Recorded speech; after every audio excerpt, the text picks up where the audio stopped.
జై శ్రీరామ్. మన భద్రాచల సీతారామచంద్ర స్వామి వారి దేవస్థానంలో వైకుంఠ ఏకాదశి ప్రయుక్త అధ్యయనోత్సవాలు వైభవపేతంగా నిర్వహింపబడుతూ ఉన్నాయి. ఇక్కడ జరుగుతున్నటువంటి ప్రతి కార్యక్రమము వైదికమైన సనాతనమైనటువంటి ధర్మమును అనుసరించి ఏ విధంగా అయితే జరగాలో ఆ విధంగానే ఆధ్యాత్మికతతో కూడుకున్నటువంటి కార్యక్రమాలే మన భద్రాచల దేవస్థానం ద్వారా జరుగుతూ ఉన్నాయి. అయితే నిన్నటి రోజున గోదావరి తీరంలో కొంతమంది అక్కడ చేసినటువంటి ఒక పార్టీ లాంటి ఒక కార్యక్రమం, అక్కడ జరిగినటువంటి ఆ కార్యక్రమానికి కానీ భద్రాచల దేవస్థానానికి కానీ ఏ సంబంధం లేదు. అక్కడ జరుగుతున్నటువంటి కార్యక్రమం అది వేరే, అది దేవస్థానం నిర్వహించినటువంటిది కాదు.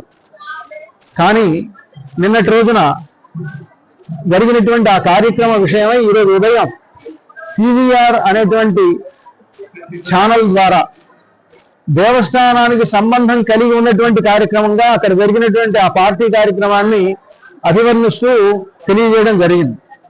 అయితే దాన్ని మేము పూర్తిగా ఆ విషయం అది సరైనటువంటి కాదని మీడియా మిత్రులకి అందరికీ కూడా విజ్ఞప్తి చేస్తున్నాం.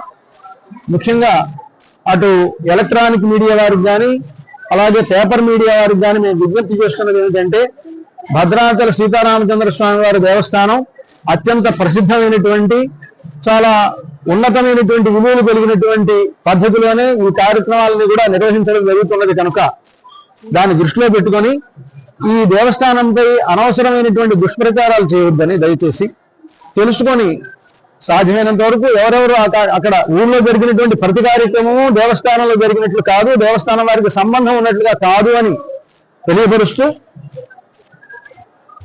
భద్రాచల సీతారామచంద్ర స్వామి వారి యొక్క వైభవానికి మీరందరూ కూడా తోడ్పడాలని అందరికీ విజ్ఞప్తి చేస్తూ